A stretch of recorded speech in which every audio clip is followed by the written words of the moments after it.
paz do Senhor, quem vos fala é o pastor Mário Luna. Seja bem-vindo a mais uma EBD comentada online. Dessa feita, nós estaremos iniciando um novo trimestre. Desde já eu te peço que você possa se inscrever no meu canal, se ainda não se inscreveu, ativar o sininho das notificações e compartilhar esse vídeo, essa aula, no seu Facebook, por exemplo, porque quando você faz isso, você contribui para que a aula seja divulgada e as pessoas possam ser edificadas. Às vezes as pessoas dizem assim, mas eu não sei como contribuir para o crescimento do reino. Você pode ser alguém que está promovendo, levando, ajudando a compartilhar a palavra de Deus para que outras pessoas também possam ser alcançadas. Nós vamos estar aí, nesse trimestre, estudando sobre o livro de Jó. No livro de Jó, nós vamos estar estudando sobre a fragilidade humana e a soberania de Deus. Nós vamos ver o sofrimento e a restauração de Jó. Eu tenho até no meu canal um vídeo gravado como um panorama de todas as lições que vão ser faladas, vão ser estudadas, tratadas durante todo este trimestre. Então, seja bem-vindo, que você possa estar orando pela minha vida, pois eu preciso demais para que Deus me dê graça de continuar gravando todas as aulas desse trimestre e possamos aprender juntos a maravilhosa, gloriosa e poderosa palavra de Deus. Eu quero aproveitar essa oportunidade e fazer uma oração para nós podermos iniciar a aula. Senhor, nosso Deus e Pai, Pai amado e Pai querido, em nome do Teu Filho amado Jesus Cristo, eu quero Te agradecer essa oportunidade de poder estar aqui para ministrar esta aula. Necessito de iluminação do Teu Espírito, Senhor, para que eu possa ensinar as verdades contidas na Tua palavra. Não o que eu acho, não o que eu penso, não a minha opinião, mas sim o que a Tua palavra diz. Que eu seja apenas o arauto, Senhor, que eu transmita apenas aquilo que está na Tua palavra. Também toma aqueles que estão assistindo a esta aula para que eles possam compreender. Ilumina suas mentes. Em nome do Senhor Jesus Cristo é o que eu já te peço e já te agradeço. Amém. Louvado seja o nome santo do Senhor. Hoje nós vamos estar estudando aí, na lição de hoje, o livro de Jó. Nessa primeira lição, desse trimestre aí, nós temos aí a lição de número 1, o livro de Jó. E vamos ter muitas coisas para podermos aprender juntos, como quem escreveu o livro de Jó, quando foi escrito o livro de Jó, várias coisas, aonde se situava a cidade, aonde é descrita como onde Jó morava. Todas essas coisas serão tratadas durante esta lição para a glória do nome do Senhor Jesus Cristo. E nós vamos dar prosseguimento para a glória de Deus. Então vamos lá. Nós temos aí, modificamos um pouco aqui o cenário e também a questão aí da apresentação da aula. Não estamos mais usando aí o fundo azul com a cor branca. Agora vai ficar muito fácil você saber quando eu estou falando o texto da revista e quando eu estou apenas comentando algo, porque quando eu estiver comentando o texto vai estar em vermelho. Quando eu não estiver comentando, o texto estará normalmente em preto e o fundo branco o fundo vai ficar assim permanentemente durante todas as lições, pelo menos desse quarto trimestre que vai tratar sobre Jó. Texto áureo: eis que temos por bem-aventurados os que sofreram.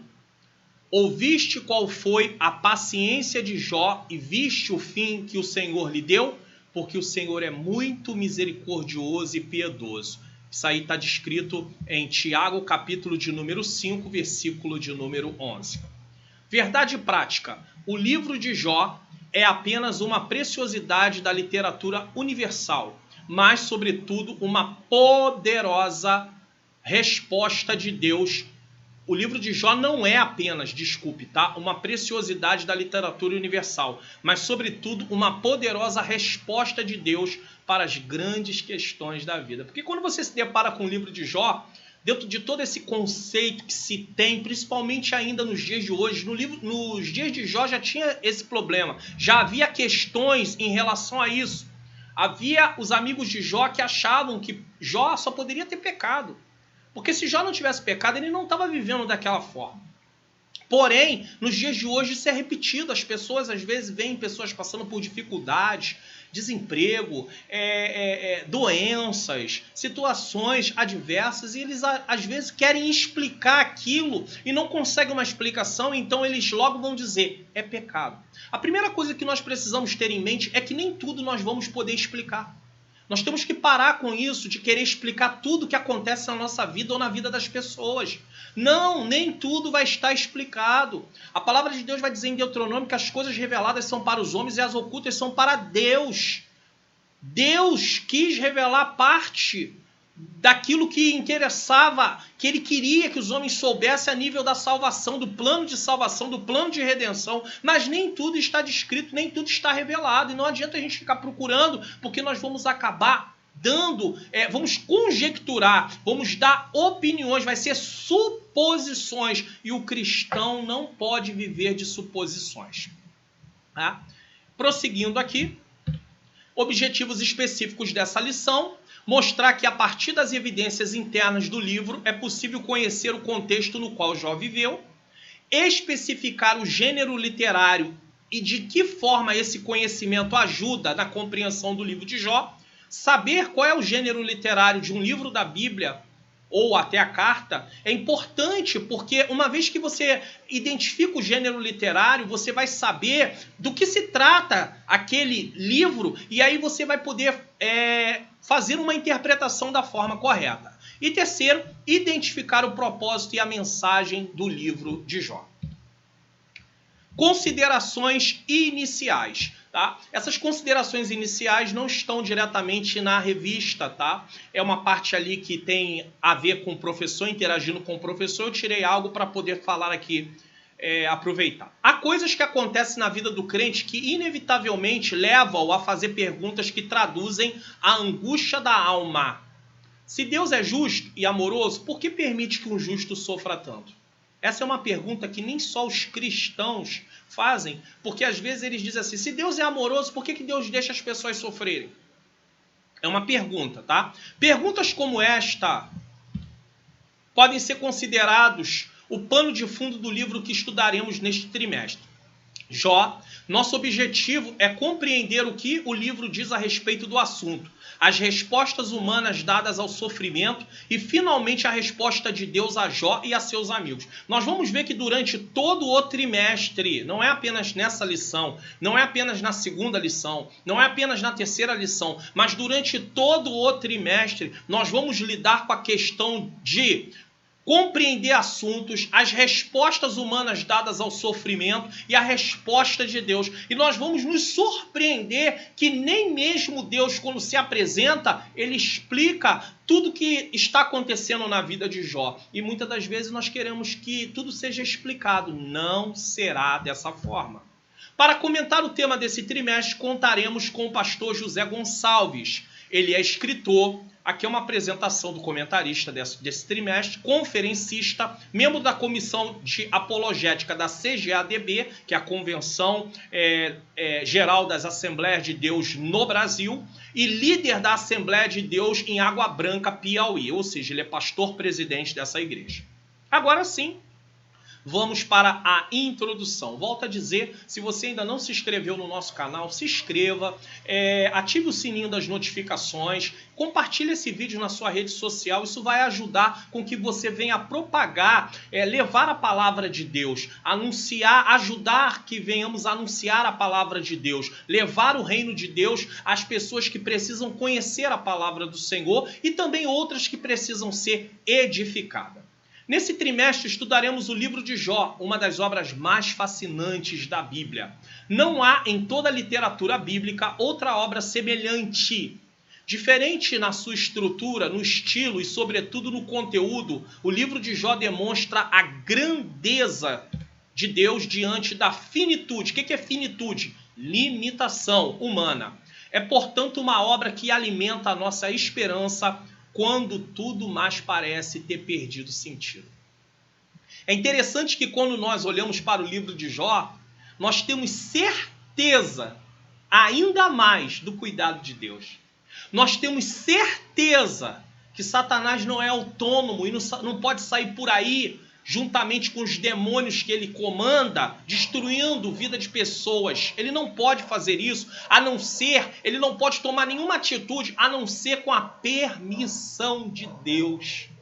Quantas vezes eu e você, durante algum momento de nossa vida difícil, nós achamos que Deus se esqueceu de nós, nós nos sentimos abandonados. Se Deus tivesse nos abandonado, Satanás com certeza já teria nos destruído. Com permissão de Deus, vocês lendo o livro de Jó, e eu aconselho que você leia o livro de Jó, lendo o livro de Jó, aproveite esse trimestre para ler o livro de Jó, mesmo que você gaste os 3 meses para fazer isso, mas leia o livro de Jó. Se você ler um capítulo por dia, você vai ler o livro de Jó em 42 dias. Então, leia o livro de Jó e nós vamos entender que não houve nada que aconteceu na vida de Jó que não fosse pela permissão de Deus. Deus tem propósitos que fogem à nossa compreensão. Então nós temos que parar com essas coisas de ficar achando que Satanás pode sair por aí fazendo o que quiser. Não pode. Deus está acima do poder de Satanás. Satanás é uma criatura, Deus é o Criador.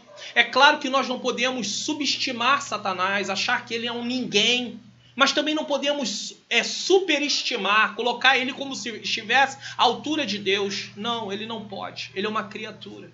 Então isso tudo vai nos ajudar.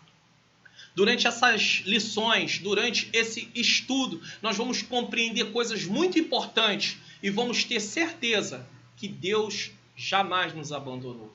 Porque se Deus permitindo o que ele permitiu na vida de Jó, Satanás fez o estrago que fez, imagine se Deus tivesse me abandonado ou te abandonado. Vamos prosseguir aqui. Tópico 1. Autoria, local e data do livro de Jó. Então vamos para o autor de Jó. Quem escreveu o livro de Jó? Quem escreveu o livro de Jó é motivo de longos debates. As opiniões passam por Moisés, Eliú, esse Eliú é o Eliú que aparece no livro de Jó, Salomão, Ezequias, Isaías e até mesmo Esdras. Quando não, outros acham que o próprio Jó escreveu. Os que não acreditam no mover sobrenatural de Deus sobre os autores bíblicos fazem do livro uma colcha de retalhos. Por que eles fazem uma colcha de retalho? Afirmam ser ele a produção de vários autores, então não foi um autor apenas. Eles que não acreditam na operação sobrenatural acham que foram vários autores e em diferentes épocas. Então um escreveu agora, daqui a 50 anos outro escreveu, daqui a 20 anos outro escreveu, daqui a 10 anos outro escreveu, coisas dessa natureza, tá? Entretanto, o cristianismo histórico e conservador não tem o livro de Jó como uma ficção religiosa. O que é uma ficção? É um conto imaginário, algo que nunca aconteceu. Mas como uma narrativa poética. Uma narrativa é uma história inspirada, real, tá? Inspirada por Deus e redigida por um único autor. Não foi vários autores, apenas um autor. Deus inspirou alguém para escrever o livro de Jó. A própria Bíblia não apresenta indicações do autor do livro, mas o fato é que o autor conhecia a forma poética e nela expressou a maior parte do livro. Ou seja, o livro de Jó, na sua maior parte, é escrito na forma poética. Então vamos fazer um comentário aqui sobre esse tópico. Apesar de não termos certeza de quem escreveu o livro de Jó, temos certeza que a história descrita nesse livro aconteceu de fato. Então, Jó não é um personagem imaginário. O que está escrito no livro de Jó aconteceu de fato. Infelizmente, quem não crê na ação sobrenatural de Deus, e isso acontece até no meio evangélico, entre alguns teólogos liberais que não acreditam no sobrenatural, eles tentam retirar da Bíblia tudo aquilo que tem a ver com o sobrenatural. Então, acontece que às vezes você, dependendo, pode ir estudar no seminário, fazer um curso de bacharel e de repente se deparar com um professor que ele tem uma linha liberal e em alguns pontos ele começar a fazer ensinamentos e até dizer, não, Jó não existiu, Jó foi um personagem fictício. A história de Jó é uma história imaginária. E eles começam por esse caminho e começam a dizer que, por exemplo, Deus não abriu mar nenhum, não houve abertura do Mar Vermelho para o povo de Israel passar, e eles dão algumas explicações sobre isso. Pode acontecer até mesmo num seminário de bacharel em teologia. Por quê? Porque algum professor pode ser adepto da teologia liberal. Porém, nós acreditamos que o livro de Jó é um livro que a história é verídica e o personagem de Jó, a pessoa de Jó, realmente existiu. Muitos teólogos adeptos da teologia liberal, como eu disse, acreditam que o livro de Jó trata de uma ficção religiosa. Segundo o pastor Cláudio Honor de Andrade, que é da Assembleia de Deus, inclusive, a teologia liberal teve início no final do século XIX, na Europa e nos Estados Unidos, e tinha como objetivo remover, exterminar, tirar da Bíblia todo elemento sobrenatural. Então, os milagres que Jesus realizou, tira da Bíblia. Os milagres que aconteceram no Antigo Testamento, remove da Bíblia. Coisas que aconteceram que envolve, como envolveu Satanás, uma conversa, remove da Bíblia. Por quê? Porque tudo isso é sobrenatural. Submetendo as escrituras a uma crítica científica e humanista. Então, científica porque tem que ser provado. E humanista porque está à altura do homem. Nada espiritual, No liberalismo teológico, via de regra, ou seja, com raras exceções, não há lugar para os milagres, profecias e a divindade de Cristo Jesus. Para eles, Jesus não tinha divindade. Jesus pode ser um personagem histórico, mas não divino. Nada de sobrenatural. O principal instrumento do liberalismo teológico não é a revelação. Então eles não estão preocupados num Deus que revelou aos autores humanos a sua vontade, aquilo que ele quis revelar. Eles não estão preocupados com a revelação. É justamente por isso que eles acham que o livro é uma ficção, um conto imaginário, pois muito do que está relatado no livro não pode ser provado de forma científica. Como é que você vai provar a existência de Satanás de forma científica? É impossível. Cientificamente, é impossível. É algo sobrenatural. Satanás é um ser sobrenatural. Os demônios são seres sobrenaturais. Então não tem como provar de forma científica. Então eles vão lá e dizem, não é um acontecimento real. É um acontecimento imaginário. Número 2, subtópico 2, a pessoa histórica de Jó. A Bíblia mesmo atesta que Jó foi uma pessoa histórica. O profeta Ezequiel confirma que ele, de fato, foi uma pessoa real, correlacionando-o ao lado de Noé e Daniel. Ezequiel 14:14. Ezequiel escreveu muitos anos, séculos depois de Jó ter nascido, existido. Então, Ezequiel fala de Jó e coloca ele ao lado de duas pessoas que nós acreditamos, e até mesmo muitos teólogos liberais acreditam que existiram, que foram pessoas reais. E aí eles vão dizer que não, Jó não foi real. Mas Ezequiel diz que Noé foi real. Diz que Daniel coloca Jó do lado de Noé e do lado de Daniel. E nós sabemos que Daniel e Noé foram realmente personagens reais. Tiago, por exemplo, atesta a realidade histórica do principal personagem do livro, bem como a sua autenticidade textual, quando destaca a perseverança de Jó. Tiago 5:11. Então vamos comentar esse tópico. A palavra de Deus declara que Jó era realmente uma pessoa. Deus diz por intermédio do profeta Ezequiel, ainda que estivesse no meio dele esses três homens, Noé, Daniel e Jó, eles pela sua justiça salvariam apenas a sua própria vida. Ezequiel 14:14, nós podemos ver Ezequiel 14:20. Agora que coisa interessante. O próprio Deus diz que se ainda que estivesse no meio daquela cidade, Noé, Daniel e Jó, eles só salvariam a si mesmo por causa da vida e integridade que eles tinham. Aqui Deus não está dizendo que Noé, Jó e Daniel são homens que não tinham pecado. Deus está dizendo que são homens que querem viver em obediência a Deus, que são realmente servos dele. Pois bem, se Deus coloca Jó do lado de Daniel e Noé, que foram realmente pessoas que existiram, como é que nós vamos dizer que Jó foi um personagem fictício? Pois bem, se você duvidar da existência de Jó, terá que fazer o mesmo com Noé e Daniel. Da mesma forma, Tiago, no Novo Testamento, menciona Jó como exemplo de perseverança em meio às provações. Jamais ele poderia mencionar um personagem fictício para exortar seus leitores a uma perseverança real. Como é que Tiago vai usar uma pessoa que não existiu? Ele vai pegar um conto imaginário e vai dizer, assim como Jó perseverou, vocês devem perseverar também. Se Jó não existiu e se o conto é imaginário, como é que Tiago vai basear um ensinamento em cima de um conto imaginário? Isso quer dizer que Jó realmente existiu. Tópico 3. A terra de Jó. Já no início do seu texto, o livro de Jó destaca que ele era da terra de Uz. Jó 1:1. Como Jó, Uz era uma terra real. Os comentaristas situam Uz ao sul de Edom e ao oeste do deserto da Arábia, se estendendo a leste, indo até a Babilônia. Jeremias 4:21, você pode conferir a referência, e 25:20.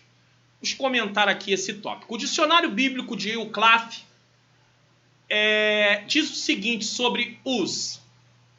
Embora Uz não possa ser localizada com precisão, não se sabe ao certo aonde ela estava localizada, ela provavelmente, aqui é uma possibilidade, estava situada no deserto da Arábia ou da Síria, a leste da Palestina. Esse local atende aos requisitos da narrativa bíblica ao indicar que Uz estava a uma assustadora distância dos salbeus e caldeus. Ou seja, esses homens, esse bando que atacou os bens de Jó, os rebanhos de Jó, os servos de Jó, eles não eram de tão perto, mas tinha ali dava para entender mais ou menos a localização da cidade devido a esses bandos terem chegado até ali. Tá? Era provavelmente adjacente à rota comercial da Transjordânia, na metade da Idade do Bronze, 2100 a 1900 a.C. Rota que foi seguida pelos 4 reis de Gênesis 14. Os comentaristas acreditam nisso, alguns deles. Parece que Jó esteve em contato com mercadores e viajantes que iam e vinham da Mesopotâmia, Egito e Arábia. E aí tem algumas descrições disso em, por exemplo, Jó 6, 18, 19, 31, 32 e 28, 19. Então os comentaristas usam esse texto para mostrar que Jó provavelmente esteve em contato com alguns viajantes que vinham desses locais. Outra sugestão, com base em Lamentação 4:21 e Gênesis 36:28, é que a cidade de Uz foi localizada nas vizinhanças de Edom, o que foi confirmado quando veio de Temã. Jó 2:1, conferir Gênesis 36:11 e Amós 1:12. E o último subtópico do tópico 1, a época de Jó. A maioria dos comentaristas situam os fatos narrados no livro de Jó dentro do período patriarcal, Abraão, Isaac, Jacó, patriarcal, que havia um líder, que estava ali de frente a toda aquela grande família. Dentre outros, alguns fatos contribuem para esse entendimento. O sacerdócio como instituição ainda não existia, visto que Jó era o sacerdote de sua própria casa. Jó 1:5. As filhas de Jó eram co-herdeiras juntamente com seus irmãos. Jó 42:15. O que não era permitido pela lei mosaica. Então eles entendem, já que as filhas de Jó eram co-herdeiras com seus irmãos, isso parece demonstrar que Jó viveu antes da lei de Moisés. Antes de Moisés ter trazido a lei, ter sido entregue a Moisés e Moisés entregada ao povo. Tá? A palavra hebraica quizitá, traduzida como uma peça de dinheiro, Jó 42:11, só aparece em outras 2 ocasiões, uma em Gênesis 39:19 e outra em Josué 24:32. Então vamos comentar esse tópico aqui para termos um entendimento ainda maior. O manual bíblico Macater diz o seguinte sobre a época de Jó. A data de redação do livro pode ser bem posterior aos acontecimentos que ele relata. Então, John MacArthur, ele acha, tá, que a data que o livro foi escrito foi depois que Jó viveu. É uma coisa que se acha através dos comentaristas. Essa conclusão se baseia, primeiro, na idade de Jó, 42:16. Né? Vai falar da sua idade. Segundo, ele chegou perto dos 200 anos de idade, o que está de acordo com o período patriarcal. Por isso que eles ligam Jó à época de Abraão, de Isaac, tá? De Jacó. Abraão viveu 175 anos, Gênesis 25:7. Terceiro, na unidade social, que era a de família patriarcal. Então, Jó tinha uma família que apresentava características da família patriarcal. Então, provavelmente, ele viveu no período patriarcal. Quarto, os caldeus que mataram os servos de Jó, 1:17, eram nômades, ou seja, não tinham lugar certo, e ainda não haviam se estabelecido em cidades. Quinto, a riqueza de Jó era medida pelos seus rebanhos em vez de por ouro e prata. Jó 1:3, 42:12. Isso indicava que provavelmente ele também viveu no período patriarcal, aonde também a riqueza de alguns era medida dessa forma. Sexto, nas funções sacerdotais de Jó dentro da sua família. Jó 1:4-5. Então, aponta talvez que Jó viveu no período patriarcal porque ele se apresenta como um sacerdote.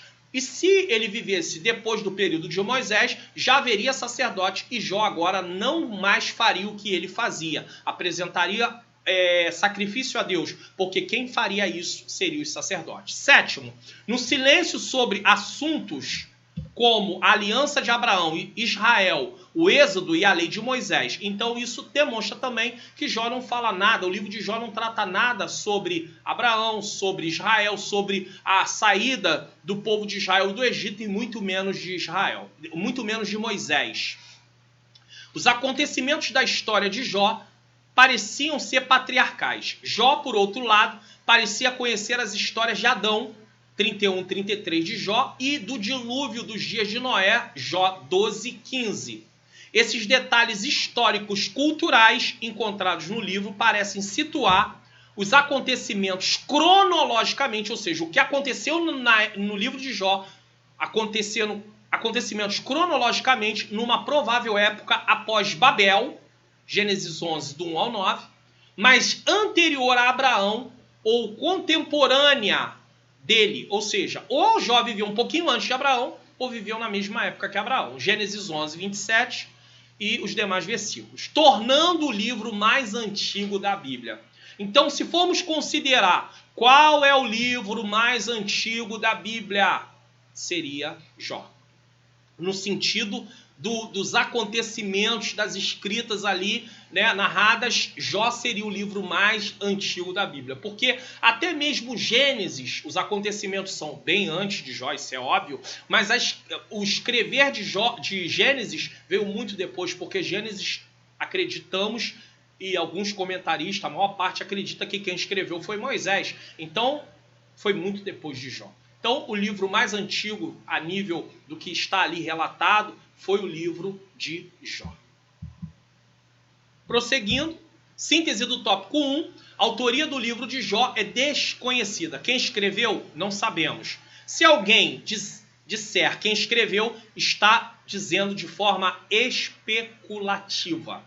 Mas sua autenticidade é comprovada, bem como a realidade histórica da terra de Uz no período patriarcal. Então Jó realmente existiu, os acontecimentos são reais e a terra onde é descrita realmente existiu. Tópico de número 2, estrutura literária do livro de Jó. Qual a estrutura literária do livro de Jó? Número 1, prosa e poesia. Então nós aqui vamos falar de gêneros literários. O leitor que deseja ler o livro de Jó precisa dar-se conta que diante dele há uma obra de natureza poética. O livro de Jó está escrito no gênero poético, ou seja, o livro de Jó a maior parte dele é feita de poesia. Isso não o torna o livro de Jó menos inspirado, do que outros da Bíblia, mas revela que ele pertence a um diferente gênero literário. Jó precisa ser lido dessa forma. A estrutura dessa obra demonstra isso. O texto é uma combinação de prosa, poesia e prosa. É como um sanduíche. O pão, prosa, o recheio, poesia e o outro pão, prosa de novo. Então, um sanduíche. Imagine que se tivesse só prosa, ficaria faltando a parte da poesia, faltaria o recheio. Então, foi necessário colocar a poesia no livro de Jó, nesse caso. Ele está literalmente organizado assim. Uma prosa nos primeiros capítulos, uma longa poesia no meio, mais uma prosa no último capítulo. Assim, o prólogo, Jó 1:1 a 2:13, e o epílogo, Jó 42, do 7 ao 17, estão em prosa. E o texto intermediário, ou seja, que está no meio dessas duas partes, do prólogo e do epílogo, é poesia. Jó 3:1 a 42:6. Então vamos entender tudo isso agora. O livro de Jó está contido na classificação dos livros da Bíblia com finalidade de estudar a Bíblia como livros poético e de sabedoria. Está escrito no livro de Jó que o livro de Jó o gênero literário é poético? Não. Está escrito que ele é um livro de sabedoria? Não. Mas a título didático, a título de estudo, de estudarmos, foi feita essa classificação. Então nós temos a parte histórica, livros históricos, livros que estão contidos como leis, né? Tem ali os 5 livros de Moisés, tem os livros históricos, tem os livros proféticos, tem os livros poéticos. No Novo Testamento tem os evangelhos, tem o livro histórico que é o livro de Atos, tem as cartas, no caso epístolas, também no Novo Testamento, e tem o livro escatológico, que é o livro de Apocalipse. Isso não quer dizer que não tenha partes escatológicas no Antigo Testamento, como o livro de Daniel, o livro de Ezequiel, parte de Ezequiel, parte de Daniel, partes de Zacarias e assim por diante. Prosseguindo, fazem parte dessa seção, né, dos livros poéticos Jó, Salmos, Provérbios e Cantares de Salomão. Esses livros são diferentes dos demais livros do Antigo Testamento, porque não lidam diretamente com a vida de Israel em um período específico da história. Ou seja, o que é narrado nesses livros está entremeados em várias partes que foram, por exemplo, quando nós vamos estudar o livro de Salmos, ele abrange um período que não é só de um rei. Ele passa de um rei para o outro rei, ele está em períodos diferentes. Então, é por isso que está dito aqui que esses livros eles não estão presos a um momento da história. Voltando, eles refletem acerca da vida do povo de Deus e seu relacionamento com o Senhor de um modo mais geral. A poesia hebraica é diferente da poesia em português. Isso é muito importante entendermos, que é caracterizada pela métrica e rima. Então, a poesia em português, o que nós vemos nela é a métrica e a rima. Então, para poder chamarmos de poesia, precisa ter rima. Se não tem rima, não vai ser poesia. Já a poesia no Antigo Testamento se caracteriza principalmente pela concisão, pelo paralelismo e imagens. A poesia hebraica é composta por versos curtos, então essa é a parte de concisão, que dizem muito em poucas palavras. Então são versos pequenos, mas que têm um grande conteúdo de ensinamento naquelas pequenas linhas. Também é preciso entender que existe muita linguagem figurada na poesia. Já a prosa, que nem sempre é fácil distinguir entre ela e a poesia hebraica, se reproduz da forma que geralmente falamos. Então, a prosa é o jeito da gente falar, normal, como falamos, tá? É um discurso direto, texto organizado em parágrafos. Isso é prosa. Por isso, é importante sabermos que no livro de Jó, o prólogo, agora vamos entender o que é prólogo, que é a primeira parte de um texto. O prólogo é a parte introdutória. Isso chama-se prólogo, tá? Jó 1:1 a 2:13. E o epílogo, o que é epílogo? É o desfecho de um texto, é a conclusão. Conclusão de um texto é o epílogo. Por exemplo, na escola bíblica dominical nós temos a introdução, poderíamos chamar de prólogo. E nós temos a conclusão, que poderíamos chamar de epílogo, tá? Só para entender. Estão em prosa. Então, o prólogo, a introdução, e o epílogo, a conclusão, estão em prosa. O gênero literário dessas partes é prosa, que é Jó 1:1 a 2:13 e depois Jó 42, do 7 ao 17. E o texto intermediário, o que está entre o prólogo, introdução, e o epílogo, conclusão, o que está no meio, lembra do sanduíche? A primeira parte do pão seria em prosa, né? Seria o prólogo. E a última parte, o epílogo. Mas o meio do sanduíche seria o recheio, que é a poesia. E essa poesia está de Jó 3:1 a 42:6. Só assim saberemos o tipo de gênero literário que estamos estudando e faremos uma interpretação correta do texto. Quando você sabe que tipo de gênero literário você está estudando, ou eu estou estudando, fica mais fácil para podermos usar as regras de interpretação correta para aquele gênero literário. Assim como um médico, para tratar de um paciente, ele precisa identificar o que está causando aqueles sintomas para tratar com a medicação correta. Assim também nós, quando lemos a palavra de Deus, precisamos, além da iluminação do Espírito Santo, conhecer regras básicas de interpretação bíblica para sabermos como vamos interpretar aquele texto. Caso contrário, nós vamos errar na interpretação por desconhecermos várias coisas a nível da questão básica de interpretação. Desconhecer, preste atenção nisso aqui. Desconhecer o gênero literário dos livros da Bíblia pode nos levar a grandes equívocos na interpretação bíblica. Porque uma vez que você sabe que você está estudando um livro, que o gênero literário dele é poesia, você vai entender que grande parte do que está escrito ali está usando linguagem figurada. Enquanto que quando você está estudando uma narrativa, ou um livro histórico, ou as leis, né, o Pentateuco, você sabe que grande parte do que está escrito ali é literal. Então, a regra é assim que estamos estudando, partimos da parte literal. Tudo vamos pensar no literal, a não ser que o texto indique, através do seu contexto ou através do seu gênero literário, que ali pode estar contido uma linguagem figurada. Por exemplo, em João capítulo 10, há uma parte que Jesus diz assim: eu sou a porta. Aquela parte, aquele texto ali, é uma linguagem figurada. Jesus está usando uma linguagem figurada, porque Jesus não é uma porta, mas ele está falando que ele é o acesso. Então Jesus está dizendo: eu sou a porta.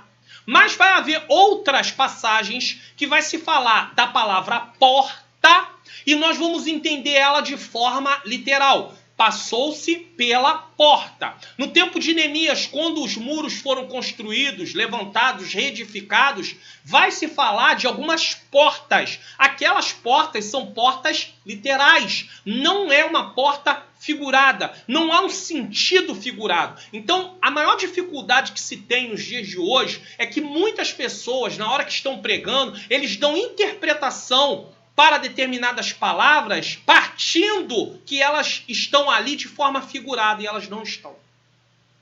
Então, precisamos entender se a palavra é figurada ou se a palavra é literal. Se ela é literal, vamos dar a interpretação literal. Se ela é figurada, vamos procurar o significado daquilo que lá está descrito. Prosseguindo, subtópico do tópico 2, organização. Então, nós temos aí a primeira parte que veio aí a ser a prosa e poesia. O livro de Jó está no gênero literário, prosa e poesia. Aí, a segunda parte agora é a organização. Como é que esse livro está organizado? Tudo isso, quem vai estudar um livro da Bíblia ou uma carta, precisa ter em mente. Porque quando ele tem isso em mente, fica muito mais fácil estudar o conteúdo depois de uma forma mais detalhada. Mas se ele não tiver isso em mente, ele vai ter vários problemas em relação à interpretação. Então, como é que está a organização do livro de Jó? No texto em poesia, há uma seguinte organização. Um monólogo. Monólogo é quando uma parte apenas está falando. Feito por Jó. 3 ciclos de diálogos. Aí já não é um monólogo, porque estão conversando entre si. Entre Jó e seus amigos, ele faz Bildade e Zofá. 4 outros discursos de um quarto amigo de Jó, Eliú, seguido pela revelação de Deus, onde ele manifesta o seu poder e graça. E finalmente a humilhação de Jó diante da revelação divina e sua restauração completa. Então deixa eu voltar aqui. Nesse trecho de organização, está sendo dado para a gente aqui um panorama de como o livro de Jó está organizado do início ao fim. Então vamos entender isso. Tem um monólogo feito por Jó. Primeiro, um monólogo feito por Jó. 3 ciclos de diálogos entre Jó e seus amigos. 4 outros discursos desse quarto amigo, que é Eliú, seguido pela revelação de Deus, onde ele manifesta o seu poder e graça. E, finalmente, a humilhação de Jó diante da revelação divina e sua restauração completa. Então, deixa eu comentar um pouco aqui para entendermos um pouco melhor essa organização. Precisamos ter em mente que a organização de um livro ou carta em esboço com divisões tem por finalidade realizar um estudo de uma forma mais prática. Porque se você pega o livro e ele não tem... Por isso que a Bíblia não foi escrita em capítulos e versículos. Os capítulos e os versículos foram colocados para nos ajudar numa organização para podermos estudar de uma forma mais prática. Mas ela não foi escrita nem em capítulo nem em versículo. Além disso, para contribuir com o estudo, também se é feito um esboço. Ou seja, um esboço colocando em organizado como está sendo tratado, como está dividido o livro ou a carta. Então vamos entender que podemos também fazer a seguinte organização do livro de Jó. Primeiro nós pegamos a organização que o comentarista fez. Agora nós vamos colocar aqui mais um tipo de organização, porque o esboço de um livro ele pode variar. Você pode ter uma Bíblia de estudo e nessa Bíblia o esboço do livro está de uma forma, pegar outra Bíblia de estudo e encontrar o esboço colocado de outra forma. Então você pega uma Bíblia de estudo pentecostal, vai estar de uma forma, o esboço, como está organizado o livro de Jó. Você pega uma Bíblia Thompson, por exemplo, pode estar de outra forma. Você pega uma Bíblia de aplicação pessoal, pode estar de outra forma. Isso não há nenhum problema. Quem fez a Bíblia, quem escreveu, aqueles que escreveram a Bíblia, eles acharam uma forma melhor de organização e eles colocaram. Isso não tem problema. Então eu vou colocar aqui uma segunda forma de organizar o livro de Jó. Vamos lá. Primeiro, introdução em prosa. Capítulo 1, do 2 ao 13. Aí, nesse capítulo 1, do 2 ao 13, pode ser subdividido da seguinte forma, tá? Letra A, Jó, um homem justo. Jó 1, capítulo 1, do 1 ao 5. Então nós temos aí uma subdivisão dentro dessa introdução em prosa, falando de Jó como um homem justo. A segunda subdivisão é Jó é provado pela primeira vez. Jó 1:6 a 22. Veja que isso ajuda muito. Até mesmo para quem vai pregar, até mesmo para quem vai colocar a pregação dividida, mostrando os pontos que serão abordados. Então, digamos que alguém quer falar sobre a introdução de Jó, essa parte toda, esse texto, né, do capítulo 1 ao 2:13, veja que ele pode fazer uma subdivisão aí, e ele vai falar primeiro, eu quero falar sobre Jó, um homem justo, capítulo 1, do 1 ao 5. Depois, numa outra mensagem, digamos, ele vai falar sobre Jó é provado pela primeira vez. Capítulo 1, 6 ao 22. De repente, ele pode até dividir essa mensagem em duas partes, devido a ter muitos versículos. Terceiro, Jó é provado pela segunda vez. Jó 2, do 1 ao 13. Então, nós temos aí a primeira divisão sobre a prosa. Aí, segunda divisão, ciclo dos diálogos com poesia. que vai do 3:1 ao 27:23. Letra A, o lamento de Jó, 3:1 a 26. Letra B, primeiro ciclo entre Jó e seus amigos, do 4:1 ao 14:22. Letra C, segundo ciclo entre Jó e seus amigos, vai do 15:1 ao 21:34. Terceiro ciclo entre Jó e seus amigos vai do 22:1 ao 27:23. Aí temos a terceira divisão, poema sobre sabedoria. É o capítulo 28, do 1 ao 28. Depois nós temos a quarta divisão, é um monólogo com poesia.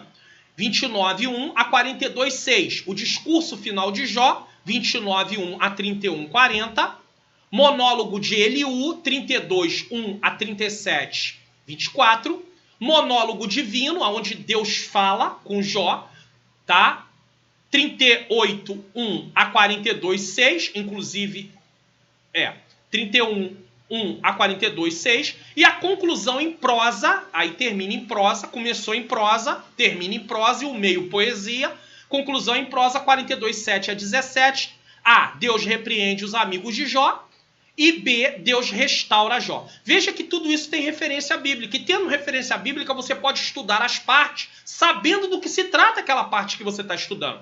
Agora imagine, tu começa a ler o livro de Jó, começa no capítulo 1, versículo 1, aí vai lendo, mas você não tem em mente do que está tratando aquilo. Então, quando você tem uma divisão da forma que está aqui, o esboço organizado, isso te ajuda muito. Porque, por exemplo, se você ler até o versículo 5 do capítulo 1, você vai saber que está tratando ali sobre Jó, um homem justo, ou sobre a integridade de Jó, ou sobre Jó, um homem fiel a Deus. Alguém poderia dar outro título, mas vai estar tratando ali sobre essa característica de Jó. Mas se você não sabe dessa divisão, você vai ter mais dificuldade de saber do que está tratando. Então o esboço do livro, a organização, a estrutura do livro, quando você tem uma Bíblia de estudo, você pode ir lá e ver isso. Isso ajuda demais na hora que você vai fazer a sua leitura, o seu estudo sobre aquele livro ou sobre aquela carta. Tá? Vamos agora partir aqui para o subtópico 3 do tópico 2. Abundância de figuras de linguagem. Tem muita figura de linguagem em livros poéticos. O livro é rico em metáforas. Esse recurso estilístico é usado pelo autor bíblico quando ele quer dar mais expressividade e maior vivacidade ao texto. O autor almeja que seu texto seja colorido, então ele usa a figura de linguagem. Ao invés de preto e branco. Então as figuras de linguagem, é por isso que às vezes alguns pregadores quando estão pregando, às vezes, mas tem que saber como fazer isso.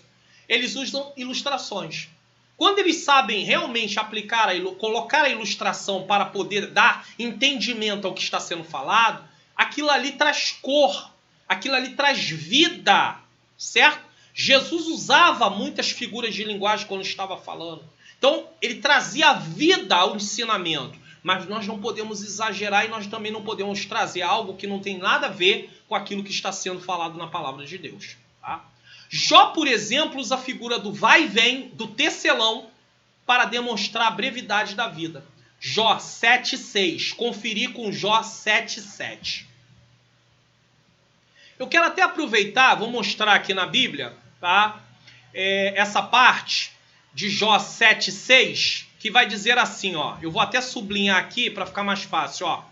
Os meus dias são mais velozes do que os meus dias são mais velozes do que a laçadeira do tecelão e perecem sem esperança. Então Jó faz aqui uma comparação. Aí o 7,7 vai dizer aqui, ó. Lembra-te de que a minha vida é como. Esse como aqui, ele está aqui para mostrar uma comparação. Então lembra-te que a vida é como o vento e os meus olhos não tornarão a ver o bem. Então Jó está falando de uma vida breve aqui nesse caso.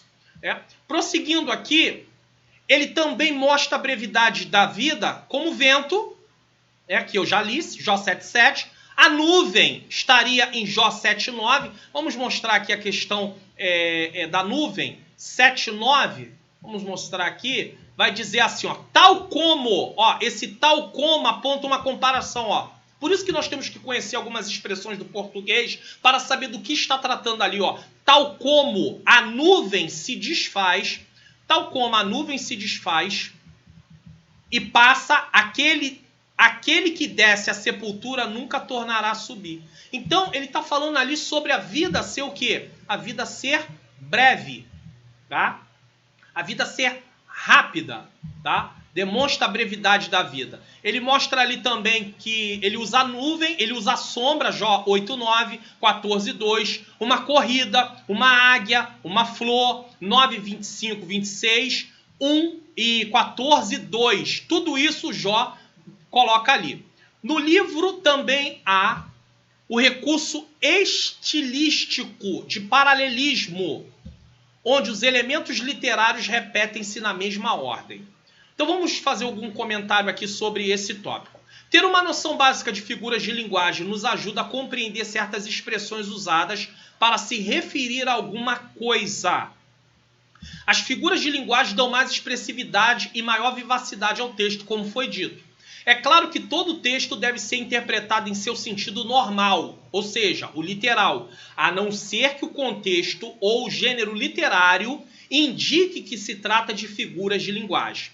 O recurso estilístico de paralelismo, onde os elementos literários repetem-se na mesma ordem, também está presente no livro de Jó. O que é esse recurso estilístico? Fala de algo relativo ao estilo, forma de usar as palavras. Então, tem a ver com a forma de usar as palavras. E paralelismo é uma correspondência entre duas coisas. Existem vários tipos de paralelismo. Não temos tempo aqui para poder falar, mas quando se estuda interpretação bíblica, nós vamos aprender sobre isso. Esdras Bento, da Assembleia de Deus, ele tem um livro chamado Hermenêutica Descomplicada e ele trata sobre alguns tipos de paralelismo no livro que ele escreveu, tá bom? Isso aqui fica uma dica. Isso é claro para quem quer se aprofundar mais, mas ter uma noção básica é importante.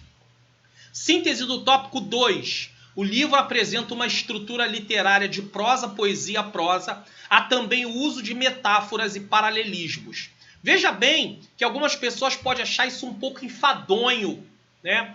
Isso é chato. Mas para compreender o livro, temos que compreender um pouquinho sobre isso tudo.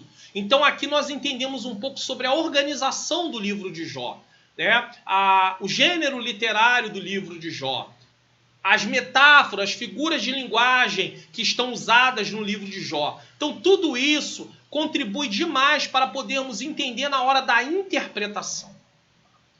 Prosseguindo, vamos agora para o tópico 3, que é o último tópico dessa lição, natureza, mensagem do livro de Jó. Então, número 1, por que os justos sofrem? Essa pergunta é uma pergunta que muitas pessoas desejam saber a resposta.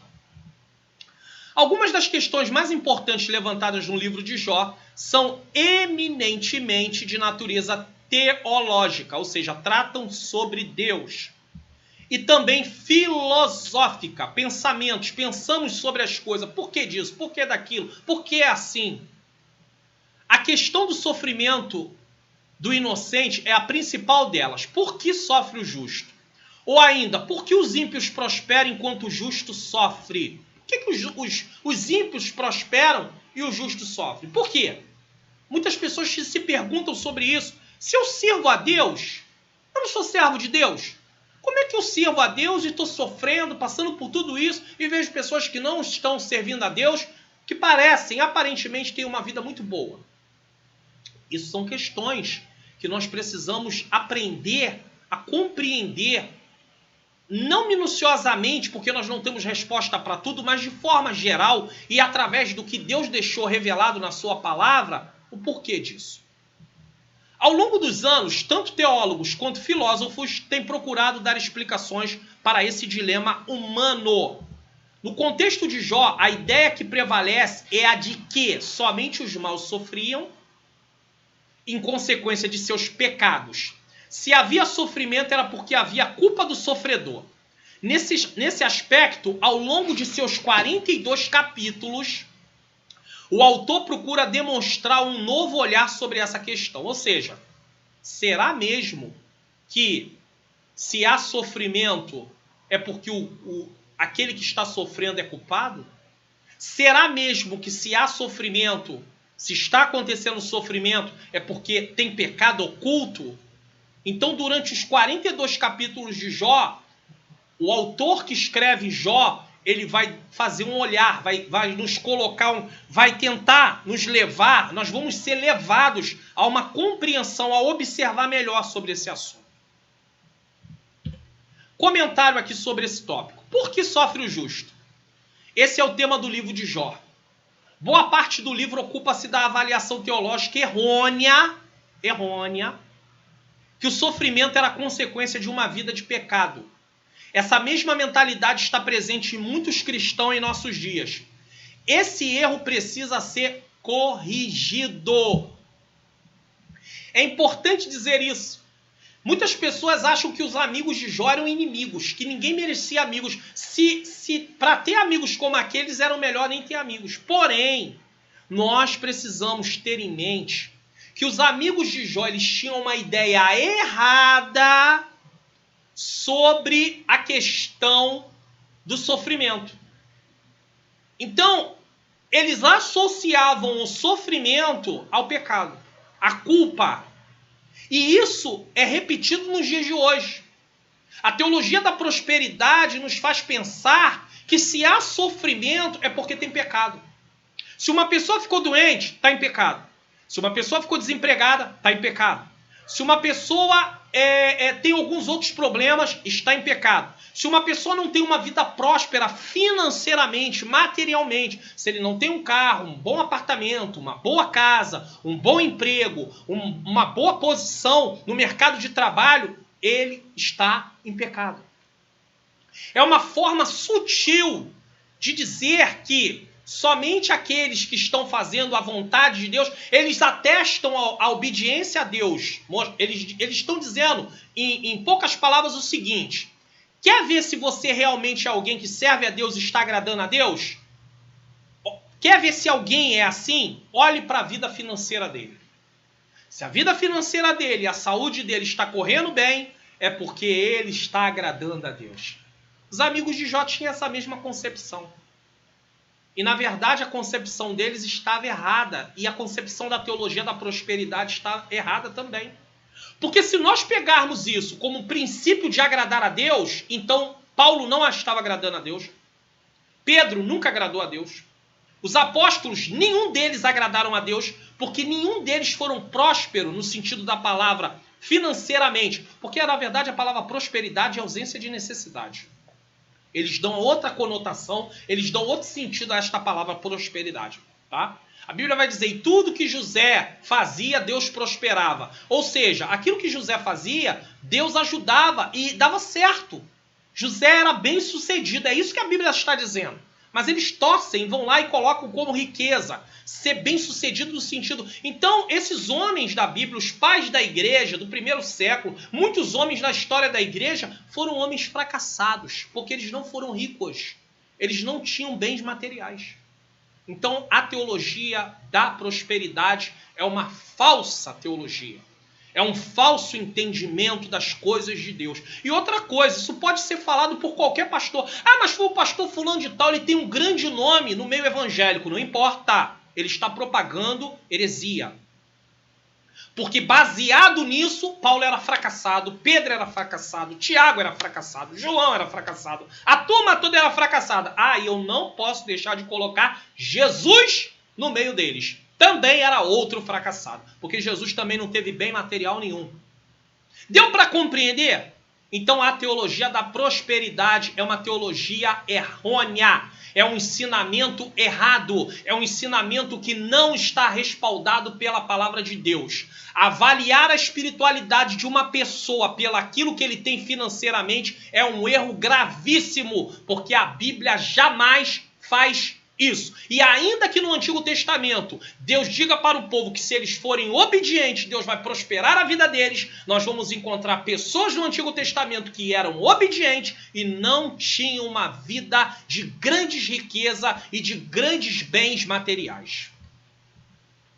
Prosseguindo, Mike Pirman é um escritor diz que Jó não compreende a causa dessas calamidades. Ele não compreende mesmo, ele levanta várias vezes os porquês dele. Mas resigna-se com o pensamento de que Deus envia aos homens tanto mal como bem. Então Jó, ele não compreende o que está acontecendo, mas ele sabe que ele não está errado. Então ele pensa o seguinte: Deus, ele vai mandar o que ele quiser, bem ou mal, nesse caso. E que Deus tem o direito de fazer com as suas criaturas o que lhe aprouver. O que lhe aprouver. Assim, pois os homens devem aceitar o mal sem fazer queixa. Então Jó, ele tinha esse entendimento, ele pensava desse jeito. Deus é soberano. Deus faz o que ele quer. Se Deus manda mal, glórias a Deus. Se Deus manda o bem, glórias a Deus. Deus faz o que ele quer. Mas os amigos de Jó tinham outro conceito. Se está acontecendo coisas boas, é porque estamos vivendo em obediência. Se está acontecendo coisas ruins, é porque estamos em pecado. Jó, você está passando por tudo isso, você está em pecado. Os amigos de Jó argumentam que, sendo o sofrimento o resultado do pecado e sendo Jó o mais aflito dos homens, deveria ser o mais ímpio de todos. Os amigos de Jó colocam aqui, vamos voltar aqui ao texto. Os amigos de Jó argumentam que, sendo o sofrimento o resultado do pecado e sendo Jó o mais aflito dos homens, deveria ele ser o mais ímpio de todos. Então os amigos de Jó botam em questão, em xeque aqui, a vida de Jó com Deus. Para os amigos de Jó, Jó não tinha vida com Deus. Jó estava vivendo de forma ímpia. Jó vivia uma vida disfarçada. Mas isso quer dizer que eles não eram amigos? Não. Quer dizer que eles tinham uma ideia sobre as coisas de Deus errada. E é aí que algumas pessoas acham que eles não eram amigos. Não. Nós podemos ter pessoas que são nossos amigos, mas que eles têm uma ideia totalmente errada sobre Deus. E aí eles vão falar coisas para nós que vão acabar nos entristecendo, mas não é porque eles são nossos inimigos, é porque eles têm ideias erradas sobre Deus. Existem pessoas que podem até não ter assim vamos dizer, estarem tão próximas de nós, e alguém logo taxar, ele é meu inimigo, ele não gosta de mim. Às vezes ele tem uma ideia errada sobre as coisas de Deus também. Ele pode não ser uma pessoa tão próxima ao ponto de você chamá-lo de amigo, mas ele é uma pessoa, um irmão em Cristo, mas ele tem ideias erradas sobre Deus. Então ele está sempre questionando, ele está sempre falando coisas que vão te trazer dor, tristeza, sendo que na verdade aquilo não está acontecendo na sua vida. E volto a repetir, temos que parar de querer dar explicação para tudo que acontece na nossa vida e na vida dos outros. Nem tudo vamos saber explicar. E temos que ser humildes de reconhecer isso. Tá? Os amigos de Jó argumentam que, sendo o sofrimento o resultado do pecado e sendo Jó o mais aflito dos homens, deveria ele ser o mais ímpio de todos. Jó fica indignado. Por quê? E nega a acusação de ter cometido pecado. E Jó realmente não tinha cometido pecado. Mas só que os amigos de Jó pensam, não, cometeu? Olha como ele está. Olha o que ele está vivendo. Não, a prova do pecado de Jó é a vida que ele está levando. E assim é o que acontece com muitas pessoas nos dias de hoje. Está passando dificuldade? Está em pecado. Por quê? Porque não tem outra explicação. Nós vamos ver muitos homens da Bíblia passando por dificuldade. Paulo fala de passar fome. Paulo fala de passar necessidade. Paulo fala de passar frio. Os adeptos da teologia da prosperidade deveriam estudar um pouco a palavra de Deus. Um pouco assim com mais atenção. Porque quando nós olhamos a segunda carta aos Coríntios, a partir do versículo 23, eu vou colocar aqui na tela. Segunda carta aos Coríntios, a partir do versículo 23, nós temos aí Paulo falando sobre várias situações. Eu vou ler a partir do 23, que vai ficar melhor aqui, ó. São ministros de Cristo? Falo como fora de mim. E ainda mais, aí Paulo vai fazer uma argumentação. Paulo aqui vai falar alguma coisa que ele passou, porque eles desconsideravam Paulo, às vezes batiam no apostolado de Paulo, e Paulo aqui faz uma defesa, ainda que ele dissesse que seria como loucura fazer o que ele estava fazendo, mas ele achou necessário fazer isso. Aí ele vai falar assim, eu ainda mais em trabalhos, muito mais em açoites, mais que eles em prisões, muito mais em perigos de morte, muitas vezes, recebi dos judeus 5 quarentenas de açoite, menos 1, e aí Paulo continua descrevendo tudo que ele vem passando. Aí vamos lá. 3 vezes fui açoitado com vara, 1 vez fui apedrejado, 3 vezes sofri naufrágio, 1 noite e 1 dia passei no abismo, em viagem muitas vezes, em perigos de rios, em perigos de salteadores, em perigos da minha nação, em perigos de gentio, em perigos na cidade. Prosseguindo, a lista não para por aí. Em perigos no deserto, em perigos no mar, em perigos entre falsos irmãos, em trabalho, fadiga, em vigílias, muitas vezes, em fome. Peraí, a teologia da prosperidade nunca aceitaria isso. Mas Paulo está dizendo que passou fome. Aí alguém vai dizer, peraí, pastor Mário Luna, calma aí, para tudo. A Bíblia vai dizer, fui moço, hoje sou velho, nunca vi um justo desamparado, nem a sua descendência mendigar o pão. Quem foi que disse isso, irmãos? Foi Deus? Não, foi Davi. Davi está falando sobre uma experiência pessoal dele. Davi não está falando aqui algo que nunca vai acontecer ou que nunca aconteceu. Davi estava dizendo que ele, como ser humano, nunca tinha visto. Existem coisas que eu nunca vi na minha vida. Mas isso não quer dizer que elas não existam. Então pega um texto isolado, onde Davi traz algo da experiência pessoal dele e quer fazer uma aplicação geral. Não pode fazer isso. Porque Paulo demonstra que o que Davi falou não vale como todo. Porque Paulo está dizendo, em fome e sede. Paulo passou fome e passou sede. Em jejum muitas vezes, em frio, nudez. E nudez. Quando eu pego a Bíblia, eu vou além, eu posso pegar a carta aos Filipenses, que é um texto aonde muitos distorcem e usam ele de forma errada. A partir ali do versículo 13, eles gostam muito de usar a questão, de forma errada, de posso todas as coisas naquele que me fortalece, como se Paulo estivesse dizendo que você pode conquistar o que você quiser, porque o Senhor vai te dar graça para isso. Não é disso que Paulo está falando. Eu tenho que ver o contexto. E do que Paulo está tratando? Se eu ler os versículos anteriores, tá? Eu vou ler a partir do versículo 11. Tá? A partir do 11 aqui, ó. Não digo isto como por necessidade, porque já aprendi a contentar-me com o que tenho. Paulo foi treinado. Sei estar abatido, como sei também ter abundância. Se Paulo fala de abatimento e Paulo fala de abundância, Paulo está falando aqui de escassez. Em toda maneira, em todas as coisas estou instruído, tanto a ter fatura, como a ter o quê? Fome, ter necessidade, ter vontade de comer e não ter o que comer. A teologia da prosperidade não vai aceitar isso. Se está passando necessidade é porque está em pecado. Mas infelizmente existem até irmãos nossos que não são adeptos diretamente da teologia da prosperidade, mas que querem explicar tudo o que acontece na vida de todo mundo.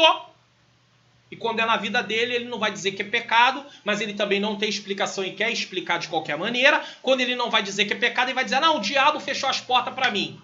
Como se o diabo tivesse poder de fechar as portas sem autorização de Deus. Ou seja, ele vai atuar de forma sozinho. Ele tem controle, vai fazer o que ele quiser. Ele é autônomo. Não. O diabo não pode fazer isso. Então Paulo fala de ter fartura como ter fome. Tanto a ter abundância como a padecer necessidade. Aí o versículo 13 vai dizer, posso todas as coisas naquele que me fortalece. Ei, vamos parar aqui e pensar. Do que Paulo está falando? Do que esse texto está tratando? De conquista? Não, de suportar. Em Cristo, tudo aquilo que vier, e não desistir, prosseguir, entrar lá no que Jesus disse, no mundo tereis aflições, mas tem de bom ânimo, eu venci o mundo. Jesus está falando, eu garanto para vocês condições para que vocês não desistam diante das aflições. E às vezes na vida do apóstolo Paulo, um dos tipos de aflições foi padecer necessidade. Vamos voltar aqui, tá? Então nós temos aí um entendimento sobre a questão de Jó não ter cometido pecado. Jó fica indignado e nega a acusação de ter cometido pecado, levando sua negação até o ponto de autojustiça. Aí Jó também acaba fazendo uma autojustificação que não era um ponto favorável. Existe algo muito interessante aqui, vamos entender. Apesar de aparentemente Jó ter vivido bem antes da lei ter sido entregue a Moisés, o entendimento que o justo é abençoado e os ímpios padecem por seus pecados contidos na aliança de Deus com o seu povo já estava na mente dos amigos de Jó e por isso eles foram tão duros com Jó. Ainda que Jó viveu muito antes do tempo da lei, os amigos de Jó já pareciam um entendimento seguinte: quem agrada a Deus tem vitória, tem bênçãos. Quem desagrada a Deus sofrerá e padecerá por vários sofrimentos. Tá? Porém, devemos observar o seguinte: Provérbios 13, 21, na Almeida Revista Corrigida, diz: o mal perseguirá os pecadores, mas os justos serão galardoados com bem. Aqui vemos que a recompensa dos pecadores é o mal. Davi vai falar, o Salmo 1, vai falar inclusive sobre isso, né? Que o justo é como a árvore plantada junto ao ribeiro, mas os ímpios são como a palha. Mas veja bem que nem sempre isso vai acontecer da forma que está ali. Preste atenção nisso aqui. A recompensa para o justo é o bem. Só que Eclesiastes 7,15, e lembre-se que quem escreveu o Provérbios foi Salomão, e quem escreveu Eclesiastes também foi Salomão. Eclesiastes 7,15, na Almeida Revista Corrigida, diz: tudo isso vi nos dias da minha vaidade. Há um justo que perece na sua justiça, e há um ímpio que prolonga os seus dias na sua maldade. Asaf viu os ímpios prosperando, e aquilo deixou ele indignado. Mas depois ele entra em comunhão com Deus, ele entra diante de Deus, na presença do Senhor, e ele entende que o final dos ímpios era terrível. Nós não podemos avaliar a vida daquele que não serve a Deus apenas pelo que ele tem aqui. Porque a vida não se restringe ao aqui e agora. Aqui encontramos algo que saiu do esperado. Então o texto diz que o justo ele é beneficiado com o bem, o ímpio vai ter tormentos, angústia, porém há momentos que o justo ele não tem sua vida prolongada, ele morre cedo. Quantas pessoas nós conhecemos que, no nosso ponto de vista, poderíamos dizer, até mesmo nós estamos vivendo ainda dentro da pandemia, essa aula está sendo gravada dentro do mês de setembro, no finalzinho de setembro, hoje é dia 29 de setembro de 2020, ainda estamos dentro da pandemia, nós vimos muitas pessoas que nós consideramos pessoas boas, pessoas que nós podemos dizer assim, poxa, Deus ter dado mais tempo de vida para ela. E o Senhor preparou e levou. Servos dele que foram embora. E outras que estão fazendo grandes maldades estão aí. Como é que nós explicamos isso? Não podemos explicar, porque Deus não dá explicação de tudo. Fugiu do esperado. Fugiu. O que pode se fazer? Apenas prosseguir e deixar na mão do Senhor. Porque para muitos talvez ter morrido um pouco mais cedo pode ser motivo de derrota. Se ele partiu sem Cristo, mas para aqueles que partiram com Cristo, eles podem dizer, como o apóstolo Paulo disse, combati o bom combate, acabei a carreira e guardei a fé. Desde já a coroa de justiça me está preparada, não só para mim, mas para todos aqueles que amam a sua vinda. O problema é que o nosso conceito de vitória está torcido. Está errado. Nós achamos que vitória é triunfar em tudo. Evangelho do triunfalismo. Não é triunfar em tudo nesse sentido. Alguém pode ser acometido de uma enfermidade e partir. Isso não quer dizer que ele foi um derrotado. Alguém pode ser acometido por um problema grande e a gente olhar para ele, mas ele não perder sua fé. Isso não quer dizer que ele é um derrotado, porque ele continua confiando em Deus. Vamos prosseguir aqui. Aqui encontramos algo que saiu do esperado. Inclusive, parece que Eclesiastes 7,15 está contradizendo Provérbios 13, 21, não parece? Provérbios 7,15, ou Provérbios 13, 21, diz que o justo recebe o bem e o ímpio vai receber a recompensa pela sua maldade. Já Eclesiastes 7,15 vai dizer que Salomão viu o justo perecendo na sua justiça e viu ímpios tendo os dias prolongados. Não parece que está contradizendo? Pois aqui é dito que o justo, ao invés de ser galardoado com o bem, pereceu em sua justiça. Isso quer dizer que teve uma vida breve. E o pecador, ao invés de receber o mal como recompensa, teve seus dias prolongados. Isso quer dizer que mesmo Deus prometendo vida abundante para o justo e castigo para os ímpios, encontramos Salomão dizendo que viu justos morrendo cedo, enquanto ímpios tinham seus dias prolongados. É diferente dos dias de hoje? Não. Então, o que está errado nos dias de hoje é a nossa forma de entender as coisas de Deus. A nossa teologia está errada. Quando nós pensamos que o justo vai ter sempre vida prolongada e que tudo vai correr bem e que não vai ter nenhum problema na vida dele. Porque não é isso que a Bíblia diz. Os ensinamentos errados nos fazem revoltar-se contra Deus. Nós nos revoltamos contra Deus por causa do que se ensina errado. É por isso que eu tenho pedido a você que compartilhe essa aula, para que outras pessoas aprendam que o que muitos deles pensam está errado, porque não é isso que a Bíblia diz. A Bíblia mostra que para o justo haverá bem e para o ímpio haverá recompensa sim. Mas quem foi que disse que o bem, a promessa de Deus de bem, não pode ter doença, não pode ter desemprego, não pode ter alguma adversidade e não pode morrer até de forma prematura no nosso ponto de vista? O importante é que ele, mesmo passando por tudo isso e ainda que passou pela morte, não tenha perdido a sua fé. É por isso que, estudando o livro de Jó durante esse quarto trimestre de 2020, vamos entender que, mesmo seguindo as instruções de Deus, podemos ser acometidos por várias aflições. E não podemos achar que estamos debaixo do juízo de Deus por causa de uma vida de pecado. Ainda que alguém, como os amigos de Jó, achem que você está em pecado, porque ficou desempregado, porque está cometido de uma enfermidade, porque está com vários problemas. Se você tem uma vida com Deus, não deixe que isso entre no seu coração. Siga em frente. O Senhor ainda continua na sua causa. E não pense, como muitos pensam, não, um dia Deus vai me exaltar e eles vão ver só. Não. Esse não é o pensamento de quem tem o fruto gerado pelo Espírito de humildade, de mansidão. Não pense assim. Apenas deixa Deus trabalhar e que a sua vida por si só fale aos corações das pessoas como um testemunho.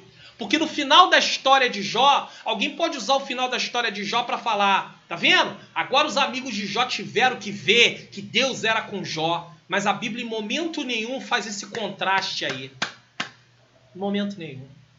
Porque a revelação não foi escrita com esse propósito. Ainda que a gente pega muitos textos da Bíblia para poder jogar um contra o outro e dizer, tá vendo? Os irmãos de José tiveram que ver que Deus era com José. O texto da Bíblia não fala isso. A revelação não foi dada com esse propósito, de colocar um contra o outro. A revelação foi dada com o propósito de mostrar que o propósito de Deus se cumpriu na vida daquele servo e que ele apenas foi um instrumento de Deus e que para realizar a obra de Deus ele teve que passar por dificuldade, mas que Deus o sustentou em todo o tempo. José, para ser governador, teve que passar por várias coisas, mas Deus o sustentou. E enquanto ele estava passando, o caráter dele estava sendo moldado. A vida dele estava sendo transformada. E isso é o que acontece com a nossa vida também. Então, não pense que no final daquilo a gente vai dizer assim, não, agora eu vou botar para todo mundo. É que nem aquelas campanhas que dizem assim, a sua história vai virar notícia, a sua vitória vai virar notícia. Puro triunfalismo. Isso é triunfalismo, evangelho de triunfalismo. A Bíblia jamais recomenda isso.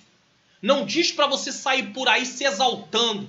Aquele que a si mesmo se exaltar será humilhado, e aquele que a si mesmo se humilhar será exaltado. Quantas pessoas buscando glória para si mesmo estão caminhando no caminho errado? Então, quando Jó chegou, o cativeiro de Jó foi mudado, não foi mudado para mostrar para os amigos dele que Deus era com ele. O cativeiro de Jó foi mudado para que o nome do Senhor fosse glorificado e Jó pudesse entender que Deus não perde o controle da situação. 2. Existe bondade desinteressada? Para muitas pessoas, qualquer prática religiosa não passa de barganha. E é o que ensinam por aí. Dê o teu tudo, o teu melhor. Quanto você tem no bolso?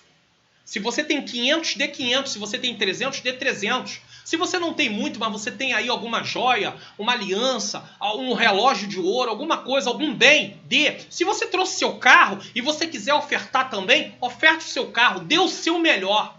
É barganha. Para muitas pessoas, essas práticas estão em cima de barganha. E outros estão promovendo essa barganha, estão fazendo negócio das pessoas. Já fala o Novo Testamento sobre isso. Essa era também a tese, o apóstolo Pedro, o apóstolo Paulo falaram sobre isso. Essa era a tese do diabo. Para ele, Jó só permanecia fiel a Deus porque recebia benefícios em troca. E as pessoas estão aprendendo isso, sendo ensinado isso. Não, eu sirvo a Deus, mas Deus tem que me dar alguma coisa em troca. Jó era um homem agraciado, com muitos bens, com uma família formidável, cercado de muitos amigos e gozava de boa saúde. Nessa condição, como disse Satanás, todos são devotos. Satanás tinha a seguinte ideia: assim, quem não vai servir a Deus? Ele vai servir a Deus assim, toda hora, todo dia. Tem de tudo, Deus dá de tudo para ele. Não vai servir a Deus? É claro que vai servir. Uma ideia interessante, né? De Satanás, né? Intrigante essa ideia de Satanás. Porque assim os ricos dessa terra, que não servem a Deus, poderiam vir servir a Deus. Afinal de contas, tem tudo. Aí eles vão dizer: não, mas eu conquistei isso com o meu suor, com a minha força, não dependo de Deus para nada. Todavia, vindo o infortúnio, a tragédia, a calamidade, será que esse fervor religioso permaneceria? Esse era o pensamento de Satanás. Satanás estava disposto a apostar que a espiritualidade de Jó não subsistiria a uma prova de fogo. O livro mostra como Jó se comportou nessa prova. Jó passou por uma prova de fogo e o livro vai demonstrar isso. Vamos entender o seguinte: a tese de Satanás era que Deus subornava Jó. Então Deus só tinha Jó como servo porque subornava, com bênçãos, e por isso Jó o servia. E Jó só servia a Deus porque tinha aquilo tudo. Dessa forma, para Satanás, de um lado havia um Deus que subornava e de outro lado um servo interesseiro. Deus que suborna e um servo interesseiro. Aqui está claro que Satanás não conhecia o coração de Jó. Satanás não é onisciente. Satanás não sabe as intenções do coração. Ele nos estuda através das repetições de atitudes que temos e ele já tem mais ou menos uma ideia do que vamos fazer em determinado momento. Ele tem uma pressuposição, mas ele não sabe de fato o que está no nosso coração. Mas se você começar a observar muito uma pessoa e conviver muito com ela, você já sabe mais ou menos a reação que ela vai ter em determinados momentos. É isso que Satanás tem, mas ele não sabia o que se passava no coração de Jó. Aqui está claro que Satanás não conhecia o coração de Jó, mas tinha uma ideia especulativa sobre por que Jó servia a Deus. Ele, como adversário e acusador do povo de Deus, estava ali para colocar em xeque, em dúvida, Jó como verdadeiro servo de Deus. Como uma ironia, os anos se passaram, preste atenção nisso aqui, e quem ofereceu de forma clara riqueza, fama e poder em troca de adoração foi o próprio Satanás. Ele acusava a Deus de subornar a Jó. Mas quem foi que tentou subornar alguém depois de muitos anos? Está claro na Bíblia. É claro que ele faz isso durante todos os tempos e nos dias de hoje faz isso também, mas de forma muito clara. Quem foi que ele tentou subornar? Vamos lá? Ele sim tenta subornar pessoas para o servir. Mateus capítulo 8, versículo do 8 ao 10, na Almeida Revista Corrigida, diz: novamente o transportou o diabo a um monte muito alto e mostrou-lhe todos os reinos do mundo e a glória deles. E disse: tudo isso te darei se prostrado me adorares. Quem oferece bens em troca de adoração é Deus? Não. Quem foi que fez isso? Claramente, o diabo acusa a Deus de subornar Jó, dar bens para Jó o adorar. Mas quem é que está oferecendo aqui poder, fama e riqueza, tá? Para que seja adorado? Quem é que está fazendo isso? Então disse Jesus: vai-te, Satanás, porque está escrito. Jesus não diz para Satanás que ele não tem como fazer o que ele está dizendo. Porque, na verdade, o domínio, entre aspas, o governo do sistema desse mundo está na mão de Satanás. E por permissão de Deus, Satanás pode enriquecer pessoas? Sim. Isso é evidente, é claro que ele pode fazer. Satanás não está nem aí se para ganhar uma alma ele pode dar riqueza para aquela pessoa. O importante é que ele seja condenado ao lago que arde com fogo e enxofre, que é a mesma condenação que ele tem. Então disse Jesus: vai-te, Satanás, porque está escrito: ao Senhor teu Deus adorará e só a ele servirá.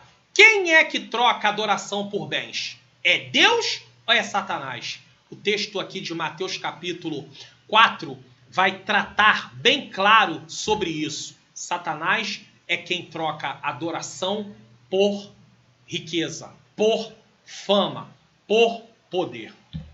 Apesar de Jó não saber o que Satanás pensava sobre ele e não entender por que Deus permitiu que tudo isso acontecesse com ele, mesmo assim perdendo tudo, ele continua servindo ao Senhor.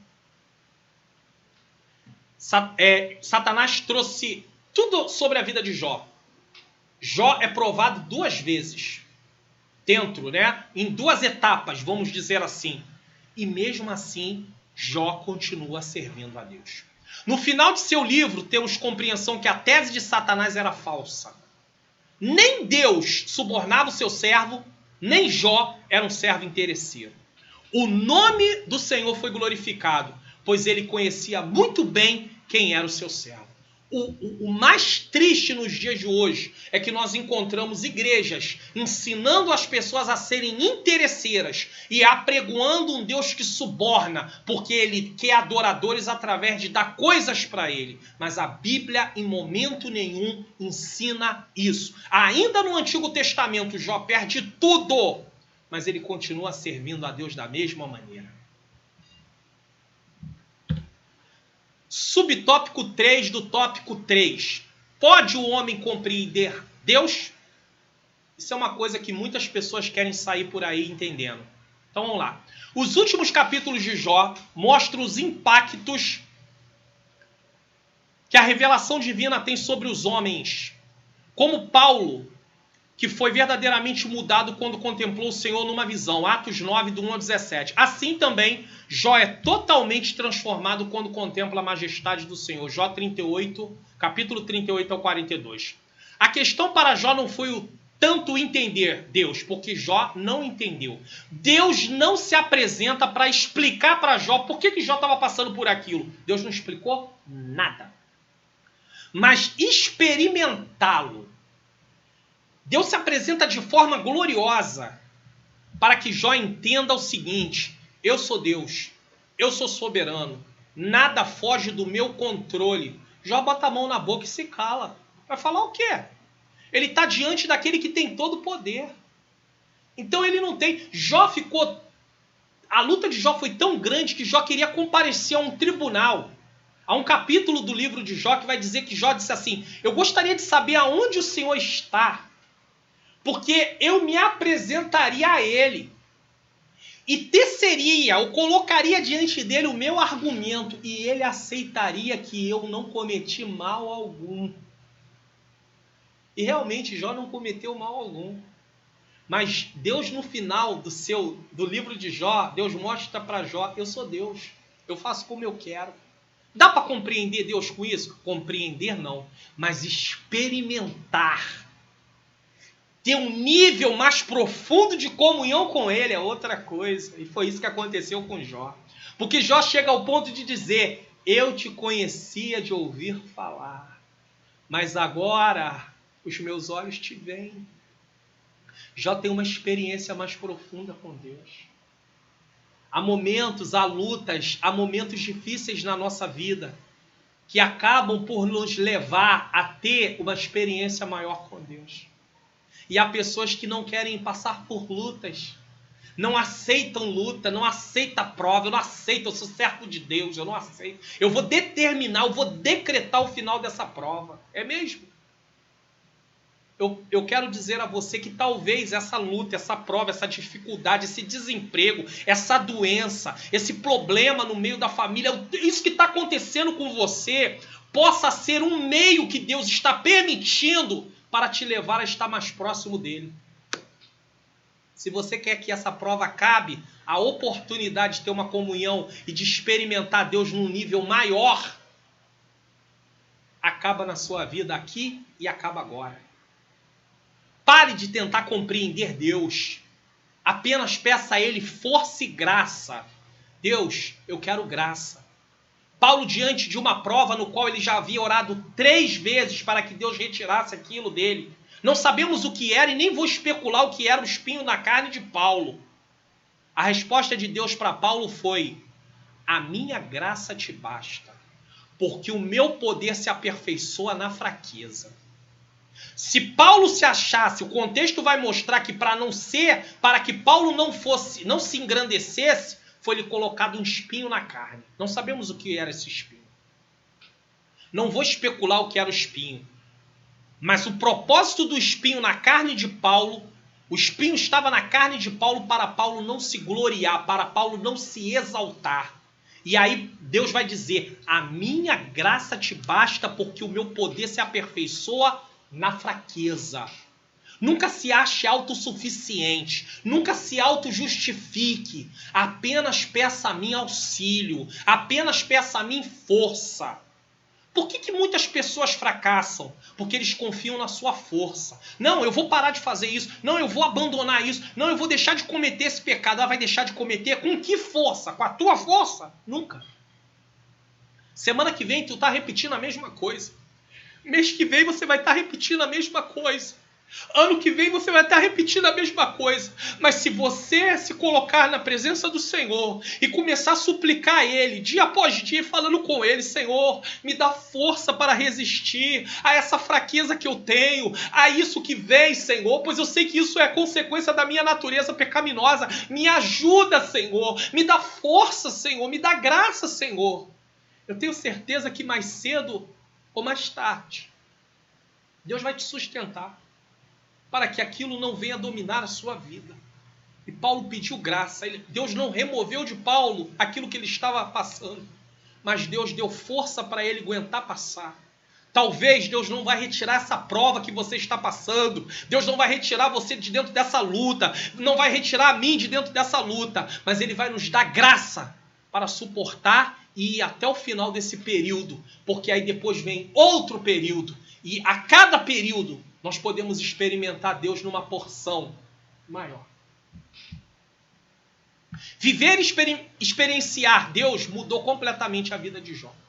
Ninguém que tem uma comunhão completa com Deus, perfeita com Deus, que tem realmente uma experiência com Deus, vai continuar sendo a mesma pessoa. Se você conhece alguém, ou se você é uma pessoa que se diz cristão e continua praticando as mesmas coisas que você praticava antes de ser cristão, ou parte dessas coisas, é porque realmente você ainda não teve uma experiência com Deus. Mas Deus está te chamando para ter essa experiência com Ele. A Bíblia vai dizer: chegai-vos a Deus e Ele se chegará a vós. Eis aí uma grande lição deixada por esse precioso livro. Comentário: no decorrer dos estudos desse livro, vamos entender que nem sempre as coisas saem conforme nós esperamos. Mas uma coisa é certa: Deus jamais abandona seus servos. O apóstolo Paulo, de forma muito acertada, afirma em 1 Coríntios 10:13 o seguinte: não veio sobre vós tentação senão humana, mas fiel é Deus, que não vos deixará tentar acima do que podeis, antes com a tentação dará também escape, para que possais suportar.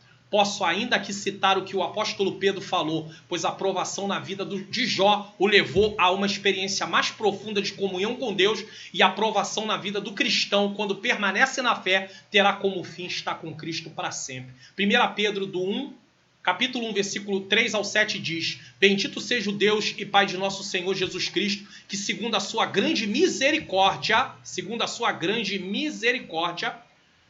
nos gerou de novo para uma viva esperança pela ressurreição de Jesus Cristo dentre os mortos, para uma herança incorruptível, incontaminável e que se não pode murchar, guardada nos céus para vós, que mediante a fé estáis guardada na virtude de Deus para a salvação já prestes para se revelar no último tempo, em que vós grandemente vos alegrais, ainda que agora importa, o apóstolo Pedro vai dizer, ainda que vocês se alegram nessa esperança, ainda que agora importa, sendo necessário que estejais por um pouco contristado com várias tentações. Por quê? Porque as provações que vêm sobre nós, as lutas que vêm sobre nós, acabam nos fazendo nos achegarmos mais a Deus.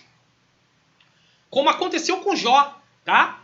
Para que a prova da vossa fé, e aqui eu não estou falando de luta que a gente procura, eu estou falando da questão que sobrevém sobre nós, coisas que nós não buscamos, mas vieram, e nós precisamos da graça de Deus para passar. Para que a prova da vossa fé, muito mais preciosa do que o ouro que perece e é provado pelo fogo, se ache em louvor, em honra e glória, na revelação de Jesus Cristo. Lembra que foi dito que Jó passou por uma prova de fogo? E isso fez com que a vida dele com Deus a comunhão com Deus fosse aumentada. Para Jó, uma experiência mais profunda de comunhão com Deus. Para o cristão, uma comunhão eterna. Primeiro uma comunhão mais profunda e depois uma comunhão eterna com Deus. Sabe o que isso significa? Vida eterna. Vida eterna. Morte eterna e separação eterna. Nós estamos falando de vida eterna, comunhão eterna com Deus. Mas você quer ter comunhão eterna com Deus? Você quer ter vida eterna com Deus? Então, essa comunhão tem que começar aqui. E agora, a cada dia a comunhão com Deus ser estreitada. A cada dia essa comunhão ir aumentando. Até chegar o grande dia que estaremos para sempre com Ele. E essa comunhão nunca mais vai acabar. Não vai haver mais altos e baixos. Não vai haver mais aquela semana que você ora mais, na outra semana você quase não ora. Semanas que você lê mais a Bíblia, semanas que quase você não lê, tempos que quase você não lê mais. Semanas que você adora mais, semanas que você quase não adora, não vai haver mais isso.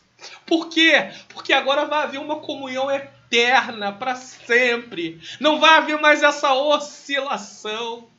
Às vezes você fica triste porque há muita oscilação. Você fala, meu Deus, eu quero me conservar o tempo todo no mesmo patamar. Ei, se você conseguir se conservar o tempo todo no mesmo patamar, você vai se achar autossuficiente. Eu vou me achar autossuficiente e eu vou achar que eu não preciso mais de Deus. Eu vou achar que eu não preciso mais orar, ler Bíblia. Eu não preciso buscar, eu não preciso ser edificado através da palavra que Deus vai usar meus irmãos em Cristo. Eu vou me achar autossuficiente. Então as oscilações, elas vão servir. E não pense você que Deus quer que você peque, mas essas oscilações vão servir para me lembrar que eu sou dependente de Deus. E a dependência de Deus é uma coisa linda, porque aí eu não vou ser autossuficiente. A soberba não vai entrar no meu coração. O orgulho não vai entrar no meu coração. Coisa que entrou no coração de Lúcifer, quando ele disse, subirei e serei semelhante ao Altíssimo. Não, o Senhor nos quer humilde. E as lutas e as provas e as aflições, como disse o apóstolo Pedro, é necessário estar por um tempo contristado com aflições, com lutas, para nos lembrarmos de quem somos. De quem somos. Deus seja louvado. Síntese do tópico 3. A principal questão do livro de Jó é o sofrimento do inocente. O livro mostra como Jó se comporta diante da prova. Isso prova que quem está inocente, no sentido de não ter feito nada, um pecado agravado, está em prática de pecado, também pode passar por duras provações. Prosseguindo, chegamos à conclusão para a glória de Deus.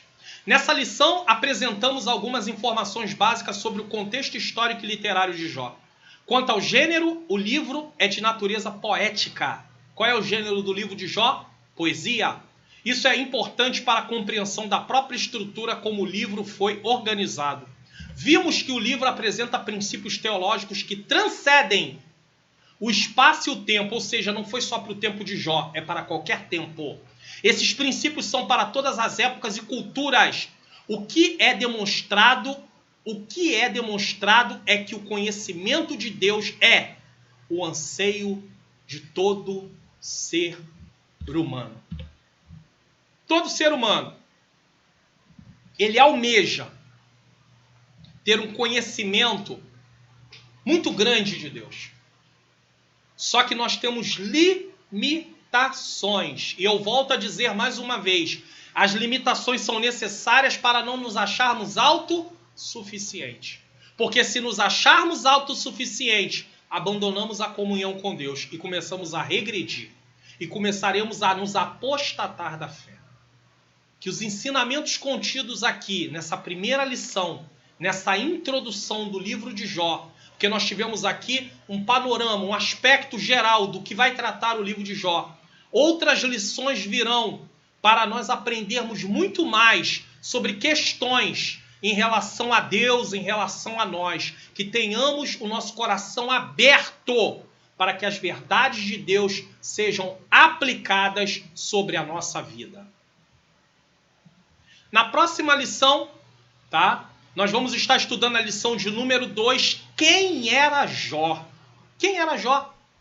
Esse homem tão falado, quem era Jó? De uma forma mais detalhada. Essa lição vai ser estudada no dia 11/10, mas nós vamos falar sobre essa lição, estarei gravando essa aula para que nós venhamos aprender quem era Jó. Então, vamos finalizar essa aula com uma oração, é claro, né? Não poderíamos deixar de orar e agradecer a Deus por essa aula. Senhor nosso Deus e Pai, eu quero te agradecer por essa aula, pela ministração dessa aula, que o Senhor aplique as verdades ensinadas aqui ao meu coração e ao coração de todos aqueles que estão assistindo esta aula. Que o teu nome seja glorificado em nome de Jesus. Amém. Não se esqueça de se inscrever no canal, de ativar o sininho das notificações e de compartilhar essa aula, curtir o vídeo, compartilhe essa aula na sua rede social. Isso vai ajudar outras pessoas a aprenderem lições tão preciosas sobre Deus, sobre tudo aquilo que Ele tem para os seus servos. Que o Senhor Jesus Cristo nos permita até a próxima aula, se assim Ele nos der graça. Deus nos abençoe. Amém.